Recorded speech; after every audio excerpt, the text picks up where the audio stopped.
तो आज से हम चैप्टर नंबर 5 की पढ़ाई शुरू करेंगे, जिसका नाम है खिड़मा तारा सापुतारा। तो इसमें फर्स्ट जो आता है वो ये है गीत, यानी कि कविता, यानी कि पोयम। और इस गीत में जो है एक तितली का सुंदर वर्णन किया गया है। तो शुरू करते हैं। रंगीला रंगीला रंगीला पतंगिया, हा हो हा पतंगिया। बाळको बागમાં રમવાને આવતા, દોડાવી દોડાવી થકવી એ નાખતા, मन मारू मोही लेता रे पतंगिया, रंगीला रंगीला रंगीला पतंगिया।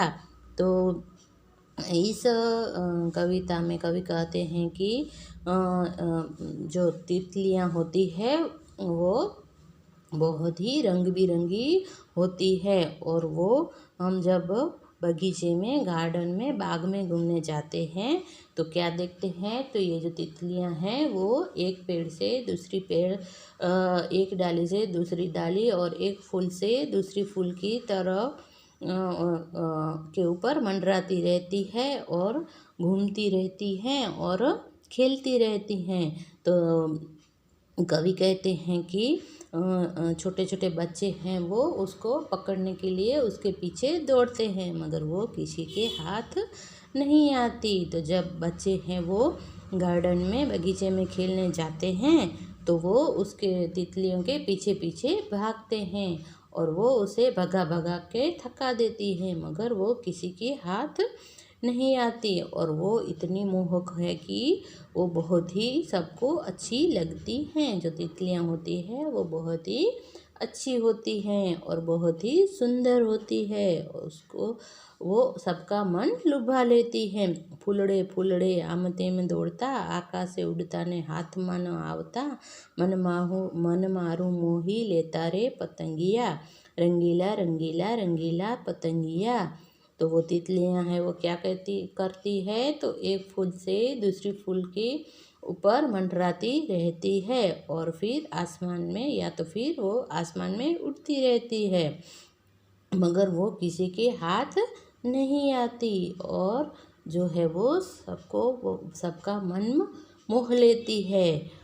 इस प्रकार ये तितलियाँ हैं वो रंग बिरंगी है और बहुत ही अच्छी हैं। तो इस गीत में तितलियों के बारे में सुंदर वर्णन किया गया है। तो अब बारी है नेक्स्ट पार्ट की। तो वो कौन सा है, सापुतारानो प्रवास। तो आप भी कभी ना कभी कहीं पे भी घूमने गए होंगे, पिकनिक में। आप भी अपने स्कूल में, स्कूल के अपने फ्रेंड्स के साथ या पेरेंट्स के साथ कहीं पर भी घूमने तो आप गए ही होंगे।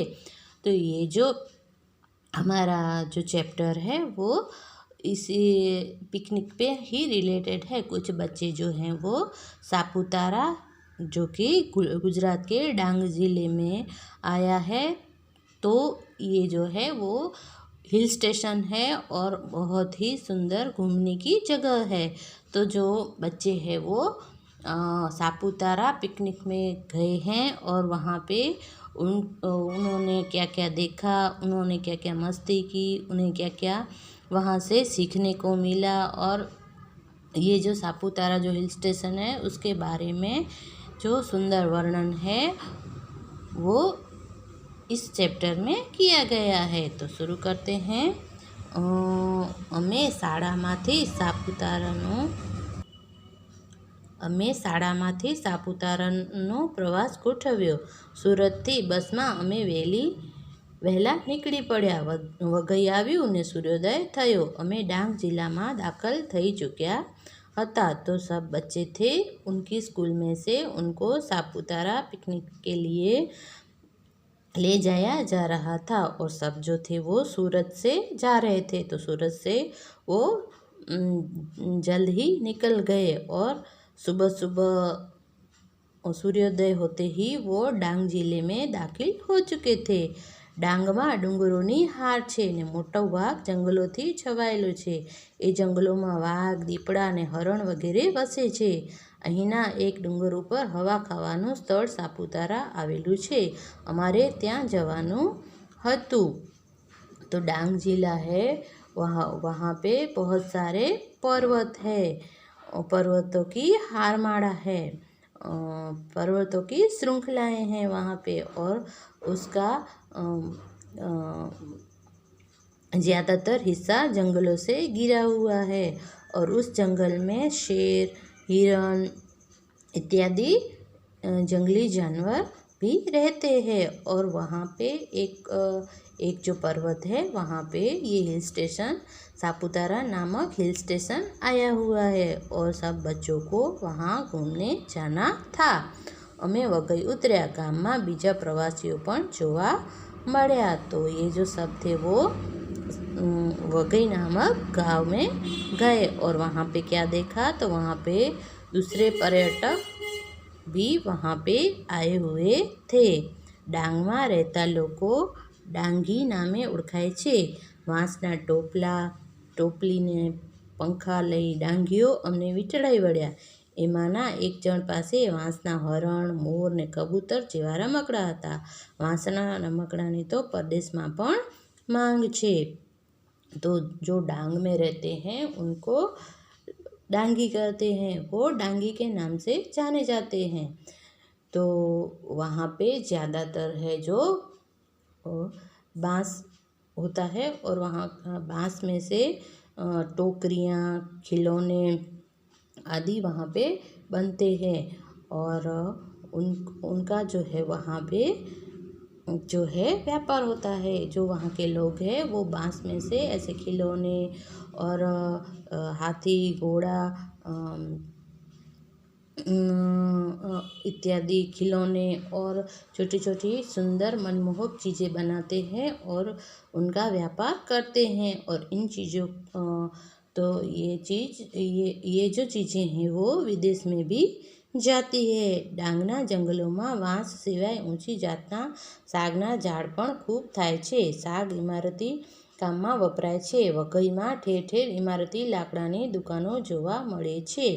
तो जो डांग का जो जंगल है वहाँ पे बहुत सारे बांस होता है और फिर साग नामक लकड़ा भी होता है। और वहाँ डांग में जगह जगह पे लकड़ों की दुकानें भी देखने को मिलती है। वघईथी सीधा ज सापुतारा जवाने बदले अमे वच्चे आहवा जोई लेवानुं नक्की कर्युं। वघई से सापुतारा जब जाते हैं तो बीच में आहवा नामक स्थल भी घूमने का एक स्थल आता है। तो सबने सापुतारा से पहले आहवा जाने का डिसीजन लिया। वघईथी बसमां बेसी अमे आहवा तरफ जवा निकळ्या। हवे डूंगरोवाळो प्रदेश शरू थयो।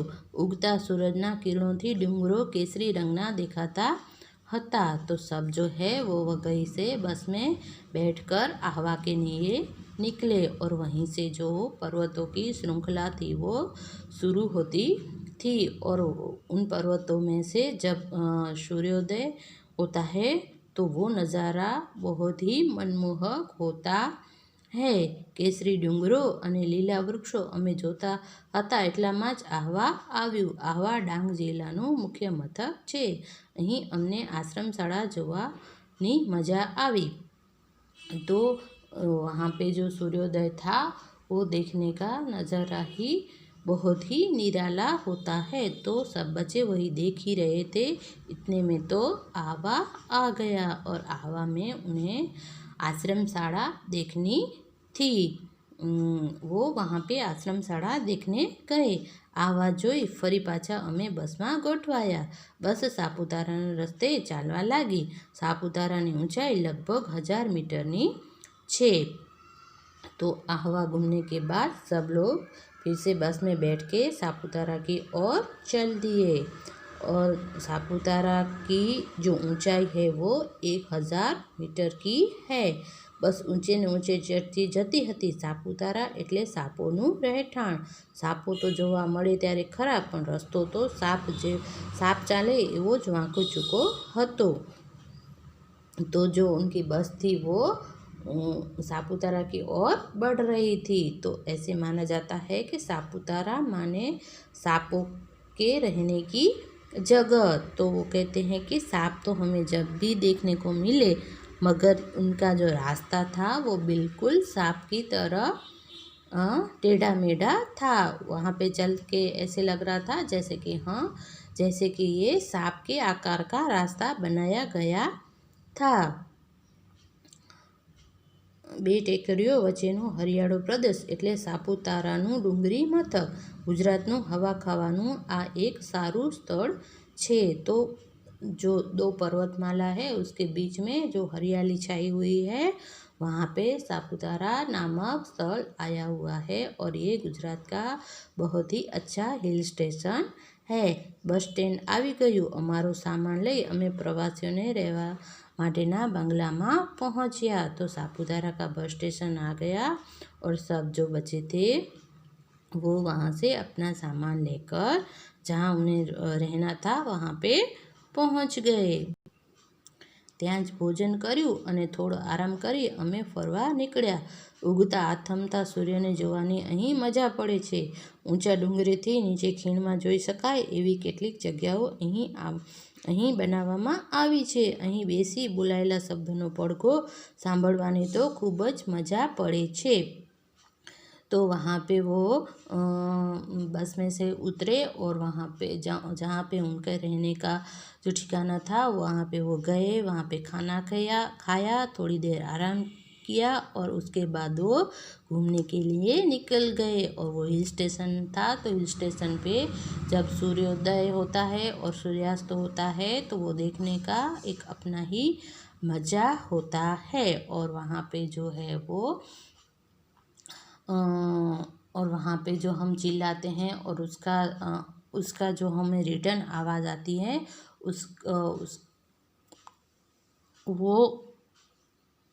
उसका जो आनंद है वो अलग ही होता है। એ પછી અમે બાગમાં ફર્યા, મ્યુઝિયમ જોયું, મધમાખી ઉછેર કેન્દ્રમાંથી મધ લીધું। એક ટેકરી ઉપર ચડી આથમતા સૂરજની સુંદરતા જોઈ અમને ખૂબ મજા આવી। तो वहाँ पे उन्होंने और क्या देखा, तो वहाँ पे गार्डन था, वहाँ पे भी घूमने गए। फिर म्यूज़ियम देखा और जो मधुमक्खियों का वहाँ पे जो उछेर केंद्र होता है मधुमक्खियों को वहाँ पे जो रखते हैं वहाँ पे वो गए और वहाँ से उन्होंने शहद लिया। एक टेकरी ऊपर चढ़ीने आथमता सूरजनी सुंदरता जोई और एक पर्वत पे खड़े होकर उन्होंने सूर्यास्त भी देखा। સુવા જતાં પહેલાં અમે નીચે ખીણ તરફ જોયું તો અમને નવાઈ લાગી। ડાંગીઓના છૂટાછવાયા મકાનોમાં દીવાનો રંગીન પ્રકાશ દેખાતો હતો, જાણે આકાશના તારા ખીણમાં ના આવી ગયા હોય। સાપુતારાનો પ્રવાસ કરી મોડી રાત્રે અમે પાછા सूरत पहुँची गया। तो वहाँ पे ऊंचाई से उन्होंने नीचे देखा तो क्या देखा, तो वहाँ पे जो लोग रहते थे उनके जो घरों में जो लाइटें जल रही थी तो उन्हें देख के ऐसा लग रहा था जैसे कि आसमान के जो सितारे हैं वो ज़मीन पे आ गए हैं। ये देखने का नज़ारा कुछ बहुत ही सुंदर था और सब उन्होंने बहुत ही मज़े किए और देर रात वो अपने स्थल यानी कि सूरत वापस आ गए। तो ये जो चैप्टर था उसमें जो सापुतारा गुजरात का जो हिल स्टेशन है वहाँ पे सब बच्चे घूमने जाते हैं। वहाँ पे क्या क्या देखा, वहाँ की जो विशिष्टता, वहाँ के जो देखने लायक स्थल और वहाँ पे उन्हें क्या अच्छा लगा और वो इस सब का वर्णन इस चैप्टर में बड़ी सुंदरता से किया गया है। तो अब बारी है एक्सरसाइज की। तो साचो जवाब शोधो अने लखो। तो यहाँ पे क्वेश्चन है और उसके नीचे 3 आंसर है। उसमें से जो सही आंसर है वो हमें ढूंढना है और यहाँ पे लिखना है। तो हवा खावानुं स्थळ એટલે કેવું સ્થળ, તો જ્યાં હવા ખાઈ શકાતી હોય એવું સ્થળ, જ્યાં હવા સારી અને ચોખ્ખી હોય તેવું સ્થળ, જ્યાં ખાવા માટે માત્ર હવા જ મળતી હોય તેવું स्थल। तो यहाँ पे जो है राइट आंसर है ब। तो ये जो बो वाला है यहाँ पे मैंने राइट किया है, तो ये वाला आंसर है, आपको यहाँ पे लिखना है। फिर डांग में रहेवावाड़ा डांगी कहवाय, जामनगर में रहेवावाड़ा जामनगरी कहवाय। तो अमदावाद में रहेवावाड़ाओने शुं कहेवातुं हशे? अमदांगी, अमदानगरी या अमदावादी। तो यहाँ पे राइट आंसर है क, अमदावादी। तो इस आंसर को आपको यहाँ पे लिखना है। फिर डूंगरो केसरी रंगना केम देखाता हता? डूंगरोना झाड़ पर केसरी रंगना फूलो खીલતા હતા। વહેલી સવારનો કેસરી રંગનો તડકો ડુંગર ઉપર પડતો હતો માટે એ ડુંગરોની જમીન કેસરી રંગની હતી માટે। तो इसका आंसर है ब। तो ये बो वाला आंसर है, वो आपको यहाँ पे लिखना है। और फिर हरियाळो प्रदेश एटले शुं? લીલોતરીવાળી जग्या, 12 महीना शियाळो होय तेवी जग्या के हरीनी जग्या? तो यहाँ पे जो है लीलोतरी वाली जगह, ये अ वाला आंसर है वो सही है। तो ये आंसर आपको यहाँ पे लिखना है। तो ये जो एक्सरसाइज है वो यहाँ पे जो मैंने जो टिक की है वो वाला आंसर है, वो आपको यहाँ पे लिखना है और ये एक्सरसाइज फिल करनी है। फिर चालो गाइए गीतड़ू जुओ अने लखो। तो यहाँ पे जो है सेंटेंस दिए गए हैं और बीच में से शब्द की जगह पे पिक्चर दिया गया है। तो इस पिक्चर को हमें बता के जो सेंटेंस है वो पूरा करना है। जैसे कि यहाँ पे बंदर का पिक्चर है ने, फिर केले का पिक्चर है, फिर बहु भावे छे। तो यानी कि बंदर यानी कि उसको गुजराती में वांदरा कहते हैं। तो वांदरा ने और केले को केड़ा, तो वांदरा ने केड़ा बहु भावे छे। इस तरह से जंगल में खाली यहाँ पे है वाघ, दीपड़ो अने हरण जेवा पशु रहे छे। यहाँ पे जो 3 पिक्चर दिए गए उसके हमें यहाँ पे नाम लिखने हैं। पछी लोको बारसना दिवसे खाली जगहनी पूजा, यहाँ पे जो है वो आज जो वाघनु चित्र है यहाँ पे जो है इसका जो पिक्चर दिया गया है उसका हमें यहाँ पे नाम लिखना है। तो लोको बारसना दिवसे वाघनी पूजा करे छे। पछी सापू आज जे तारा, तो सापू तारा एटले सापनु घर। तो यहाँ पे जो पिक्चर दिए गए हैं उसका हमें नाम लिख के यहाँ जो है वो पूरा सेंटेंस हमें लिखना है। तो जिस तरह से ये एक्सरसाइज मैंने फिल की है उसी तरह आपको भी अपनी टेक्स्ट बुक में फिल करनी है। फिर उसके बाद है एक शब्द में भूल छे सुधारीने लखो। तो यहाँ पे जो सेंटेंस दिया गया है उसमें कुछ न कुछ मिस्टेक्स है, तो वो मिस्टेक्स हमें निकाल के ये जो सेंटेंस है वो करेक्ट करके हमें लिखना है। जैसे कि गाम में बधे परवासीओनी वस्ती जोवा मળી। तो परवासीओ नहीं होता, प्रवासीओ होता है। तो यहाँ पे गाम में बधे प्रवासीओनी वस्ती जोवा मળી। फिर वघईथी बस में बेसी अमे आवा तरफ निकळ्या। तो निकळ्या नहीं आता भर निकळ्या। तो इस तरह से निकळ्या के जगह पे निकळ्या लिख के सेंटेंस हमें यहाँ पे फिर से लिखना है। फिर डांग जिल्लानु मुख्य मथक आवा छे। तो जिला को ऐसे नहीं लिखते, ऐसे लिखते हैं। तो यहाँ पे जिला फिर से लिख के ये सेंटेंस है हमको फिर से लिखना है। तो यहाँ पे जो सेंटेंस दिए गए हैं उसमें कुछ मिस्टेक्स है, तो वो मिस्टेक्स हमें खोजनी है और उसके जगह पे जो है सही जो वर्ड है वो हमको लिखना है और जो पूरा सेंटेंस है वो हमें फिर से फिल करना है। तो इस तरह से ये एक्सरसाइज मैंने यहाँ पे फिल की है, उसी तरह से आपको भी अपनी टेक्स्ट बुक में ये एक्सरसाइज फिल करनी है।